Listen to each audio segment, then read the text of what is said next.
چنانچہ صحیح بخاری کی روایت امام بخاری نے صحیح بخاری حدیث نمبر 3695 میں یہ روایت نقل فرمائی، اور اس کے راوی ہیں حضرت ابو موسیٰ اشعری رضی اللہ تعالیٰ عنہ۔ وہ فرماتے ہیں میں نبی کریم صلی اللہ تعالیٰ علیہ وسلم کے ساتھ مدینے کے باغوں میں ایک باغ میں تھا،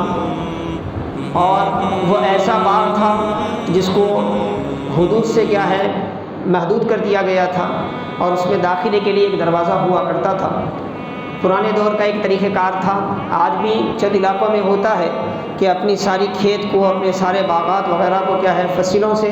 محفوظ کر لیا جاتا ہے، اور اس میں داخل ہونے کے لیے صرف ایک دو دروازے وقت ضرورت رکھے جاتے ہیں۔ ایسے ہی آقا علیہ الصلوۃ والسلام ایک ایسے ہی باغ میں تھے،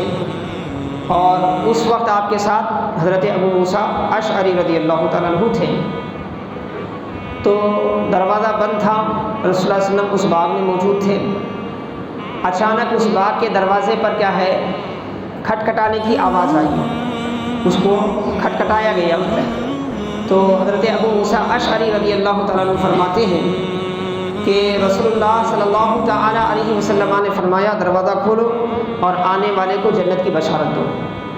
دروازہ کھولو اور آنے والے کو جنت کی بشارت دو۔ اور صحیح بخاری اہل سنت کی حدیث کی کتابوں میں بڑی معتبر کتاب ہے، تو اس بخاری شریف میں یہ روایت موجود ہے۔ ابو موسیٰ اشعری رضی اللہ تعالیٰ نے دروازہ کھولا تو کیا دیکھتے ہیں کہ حضرت ابوبکر صدیق رضی اللہ تعالیٰ عنہ، حضرت صدیق اکبر رضی اللہ تعالیٰ عنہ ہیں۔ اللہ کے وسلم کے ارشاد کے موافق آپ نے ان کو جنت کی بشارت دی۔ وہ داخل ہو گئے، اس کے بعد دروازہ بند کیا گیا۔ کچھ دیر کے بعد پھر دروازے پر کسی کے کھٹکھٹانے کی آواز آئی، تو رسول اللہ صلی اللہ علیہ وسلم نے فرمایا جاؤ دروازہ کھولو اور آنے والے کو جنت کی بشارت دو۔ دروازہ کھولا گیا تو دروازے پر حضرت عمر بن خطاب رضی اللہ تعالیٰ عنہ موجود تھے، انہیں بھی جنت کی بشارت دی گئی۔ آقا علیہ الصلوۃ والسلام کے وہ صحابی باغ میں داخل ہوئے، دروازہ بند کر دیا گیا۔ اس کے بعد پھر کچھ دیر کے بعد دروازہ کھٹکھٹایا گیا تو رسول اللہ صلی اللہ علیہ وسلم نے فرمایا جاؤ دروازہ کھولو، افتح لہ وبشرہ بالجنۃ علی بلویٰ تصیبہ۔ آقا علیہ السلام نے فرمایا افتح لہ وبشرہ بالجنۃ علی بلویٰ تصیبہ، یہ خصوصی الفاظ تھے، یعنی اللہ کے رسول نے فرمایا دروازہ کھولو اور انہیں جنت کی بشارت دو، اس بات کے ساتھ کہ ایک بڑی مصیبت جو ہے وہ ان کو لاحق ہوگی، ایک بڑے فتنے کے وہ شکار ہوں گے۔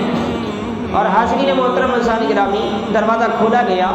تو حضرت سیدنا عثمان ذی النورین رضی اللہ تعالیٰ عنہ موجود تھے۔ عثمان ذی النورین رضی اللہ تعالیٰ عنہ موجود تھے، اور دروازہ کھولنے کے بعد حضرت ابو موسیٰ اشعری رضی اللہ تعالیٰ عنہ نے رسول اللہ صلی اللہ علیہ وسلم کا وہ پیغام پہنچایا، تو حضرت صدیق اکبر نے بھی اللہ کی حمد و ثنا کی، حضرت فاروق اعظم نے بھی اللہ کی حمد و ثنا کی تھی، اور اسی طرح حضرت سیدنا عثمان ذی النورین رضی اللہ تعالیٰ عنہ بھی اللہ کی حمد و ثنا کیے، اور اس کے بعد فرمایا واللہ المستعان، اللہ ہی حقیقی مددگار ہے، اسی کی بارگاہ میں مدد مانگی جاتی ہے۔ کیونکہ حضرت صدیق اکبر کو نارمل جنت کی بشارت سنائی گئی تھی، حضرت فاروق اعظم کو